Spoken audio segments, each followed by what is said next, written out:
واجهات يا زول. تعالنا عديل الله ورقبتك بحزبك، تجي بحزبك، ولا عنده وجود حقيقي في الارض يجينا بوجوده الحقيقي في الارض. ما تجيبوا لي واجهات تخطوها عشان تكبر الكوم.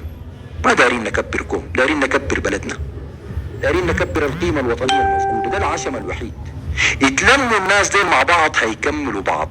الآن اللي بتعمل فيه صمود ده عظيم بمعنى الكلمة. اللي بتعمل فيه صمود ده الآن عظيم جدا.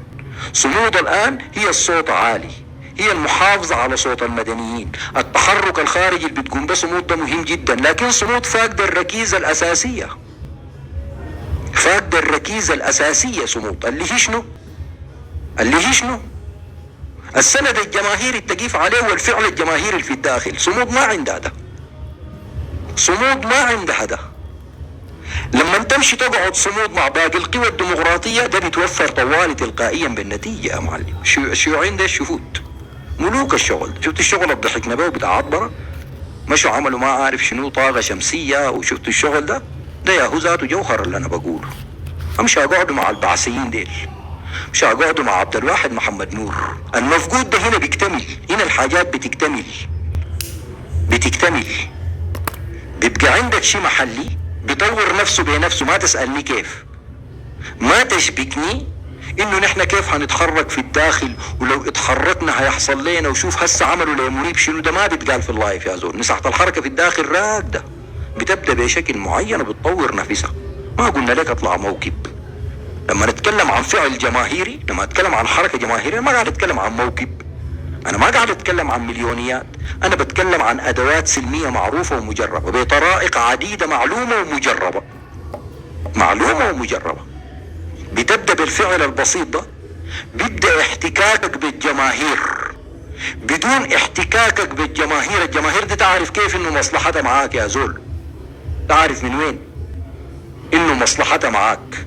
لو ما عبرت عنها، لو ما لامست اوجاعهم. الجماهير اللي انا بتكلم عنها دي ما الصفوة. يعني الجماهير دي فيهم تيار كبير جدا عريض من شعبنا، ما معني بانتقال مدني ديمقراطي ولا باي شيء. معني بعلاج الملاريا، معني بعلاج حمى الضنك، معني بالمستشفيات، معني بالتعليم، معني بالكهرباء. يلقاك في ديل. بيبقى في فعل محلي بيبدأ بطريقة معينة وبتطور وبتدرج، بطور نفسه. الفعل المحلي ده، الوطني المحلي اللي في الداخل بطور نفسه. الشيء الثاني المهم جدا، حتى حراك الخارج بتنظم لو اتشكلت الكتلة المدنية العريضة الحقيقية. لو اتشكلت الكتلة دي، حراك الخارج ذاته بتنظم. الآن الخارج ما فيش. اللي كانوا شايليننا في ديسمبر المجيد، اللي كانوا بعبروا عننا، اللي كانوا بيوصلوا صوتنا للعالم، ما في شيء. طالما الاستقطاب بتاع الحرب، بتلقى جزء من ثوار المهجر، جزء من ثوار الخارج طالعين موكب مع بلاد بيقولوا غحاة باعوا الدم. انت بقيت ما ثوري، انت فارقت ديسمبر المجيد يا زول. ما تقول لنا طالع ادعم الجيش، انت كذاب. ما طالع تدعم الجيش يا زول، طالع تدعم الجيش لما الثوار زيك وامرقوا الشارع في المدن اللي انتوا فيها. قولوا قوات مسلحة بس، قولوا جيش واحد شعب واحد، لكن تمرق لي مع كيزان عديل بالدرب، تمرق لي موكب مع كيزان عديل بالدرب، والشعارات كلها شعارات كيزانية معادية للقوى المدنية. تقول انا مارق عشان الجيش، انت ما مارق عشان الجيش. والكوم الثاني طوال على اللي بيعمل في شنو؟ بيمرق في المواكب بتاع الدعم السريع في بريطانيا والوين، مواكب بتهتف ضد الجيش بس. ده ليه حاصل؟ لانه القوى المدنية مفككة، لانه ما في قيادة. لكن لما تتشكل الجبهة دي، الخارج ده ذاته بتنظم يا زول. بيبقى عندي مكاتب، برجع للفعاليات الثورية، برجع للجدول بتاع الزمان، برجع بتنظم. الليلة طالعين في برلين، بكرة طالعين وين، بعد بكرة طالعين وين، بعده طالعين وين، بشكل منظم تماما. ده مخرجنا الوحيد. يا ده يا نرخي جسمنا ونقعد للي هيحصل، ونخلي الموضوع ده لربنا سبحانه وتعالى. وربنا ما هيضيعنا، لكن ده شكل المشهد. عشان ما نطبطب على بعض، مع كامل الاحترام، الناس المتفائلة وبتنشر صور حمدوك وحمدوك راجع غصبا عن الكيزان. حمدوك عشان يرجع غصبا عن الكيزان عنده مدخل واحد بس للرجعة، انه يرجع محمول على اكتاف الشعب السوداني عشان ما نغش بعض. حمدوك لو دار يرجع غصبا عن الكيزان، المدخل الوحيد لعودة حمدوك انه يرجع الشعب السوداني. عشان يرجع حمدوك الشعب السوداني انا محتاج انظم الشعب السوداني، وانا محتاج اوظف طاقات الشعب السوداني المهدرة الان في خطابات الكراهية وخطابات العنصرية وخطابات الجهوية. اوظف الطاقات دي فيما يلبي مطالبنا بالحرية والديمقراطية والكرامة والى اخره والانتقال المدني الديمقراطي. ده شكل الدرب يا ناس، وده شكل الشوف للراهن. بخلاف كده نحن بنونس بعض، نحن قاعدين نونس بعض. السياسة ما ونسة، سياسة ما أحلام، السياسة ما أماني، السياسة ما أمنيات، فعل، فاعلية حقيقية توصلك لنتائج.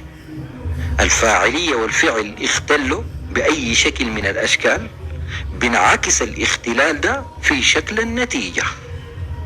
أنا داير انتقال مدني ديمقراطي لا فيه شق لا طق يقوده مدنيون. ده شكل المطلب، ده الهدف بتاعي اللي أنا دايره. عشان الهدف ده أنا محتاج آليات توصلني للهدف. لما أقول الآليات بتاعتي هتوصلني للهدف إنه أنا أعول على أمريكا ومساعد بوليس والبريطانيين فقط، يبقى ده ما هيوصلني للهدف، هيوصلني لنص الهدف، هيوصلني لنص الهدف. والكوم الثاني نفس الشيء. البلغي دور الخارج، دور الخارج ده ما ينفع الغيه، دور الخارج ده مهم جدا بس ما ارتهل له، ما ارتهل له. يبقى اي اختلال في الوسائل بالنتيجة هتوصل لاختلال في الهدف. انت هتصل، ما بقول لك ما هتصل، لكن ما هتصل للهدف الكامل، هتصل لجزء من الهدف. انتقال مدني ديمقراطي يقوده مدنيون، هتصل لانتقال لا مدني لا ديمقراطي ولا يقوده مدنيون، ولا يقوده مدنيون. الانتقال ده بالنتيجة ما هيكون انتقال من عهد الظلم اللي عشنا فيه بتاع المؤتمر الوطني للحرية والسلام والعدالة، لا لا لا لا لا، هيكون انتقال لظلم جديد، هيكون انتقال لظلم جديد. الادوات بتاعت الظلم الجديد هتكون قاعدة معاك في الحوار السوداني قاعدة معاك، كلهم قاعدين معاك، كلهم قاعدين معاك. المصيبة اننا وصلنا لمرحلة ما بنملك فيها الرفاهية دي، ما بينفع الكلام ده. الحرب دي ما ينفع تتأجل يا ناس، الحرب دي تنتهي ما تقيف. فرق كبير بين المصطلحين ديل. الحرب دي لازم تنتهي، ولازم تكون آخر الحروب، تفتح الآفاق لشعبنا لحياة. أي حاجة غير كده اندلاع الحرب الجاية هتكون أسوأ مليون مرة من الحرب اللي فاتت، هتكون أسوأ مليون مرة. هنعيش مرحلة كده بتاعت لا سلم ولا حرب ولا دولة. المرحلة دي تبقى سنة 2 3 5 10 15. اتعلم من تجارب غيرك، اتعلم من تجارب غيرك. هسه في ليبيا 2، سمعت انت بليبيا 2؟ في 2 قاعدين في مجلس الامن ممثلين ليبيا؟ لا، لكن عاين لليبيا ليها كم سنة ليبيا في حالة بتاعت لا حرب ولا سلم ولا دولة. ليها كم سنة ليبيا في الحالة دي؟ حكومة بهناك وحكومة بيجاي. ده بيقول انا الحاكم ليبيا وده بيقول انا الحاكم ليبيا. بعد كل سنتين بيجيهم وفد اممي يحاول يصالحهم، ما بيصل لشيء، بيفوت الوفد الاممي، بتشكل لجنة شنو كده ما عارف سداسية تجي ليبيا. بعد تاني سنتين ما بيصلوا لشيء، بيكسروا الحنك بيفوتوا. انت جاياك مرحلة زي دي في السودان، لو ما مشيت الدرب الحار المحتاج لنفس طويل ده، انت جاياك مرحلة زي دي، لا دولة ولا حرب ولا سلم ولا اي حاجة، تستمر في ده 10 سنوات 15 سنة، بعده بتصل للانفصال. ما طوالي يعني، ما الانفصال ده هيجي بكرة، ما بعد سنة، لا لا لا. في مرحلة قبل ما يتقطع السودان ده، في مرحلة هنعيشها. لما انت عيش المرحلة دي لما تعيش المرحلة دي 5 سنوات 10 سنوات 12 سنة زي ما حاصل في ليبيا، لما نيجي يقول لك دايرين نقطع المنطقة الفلانية ولا اقطعوها، ما فارق. صدقا هنصل للحتة دي، ما فارق، ما خلاص. ما نحن لينا اصلا يا اخواننا كم سنة هناك في حكومة وهنا في حكومة، بيبقى كده الكلام، بيبقى كده الكلام، ما بيفرق معك. بيسيطر الإحباط على الشعب بالكامل، شعبك ده كله بيسيطر عليه الإحباط.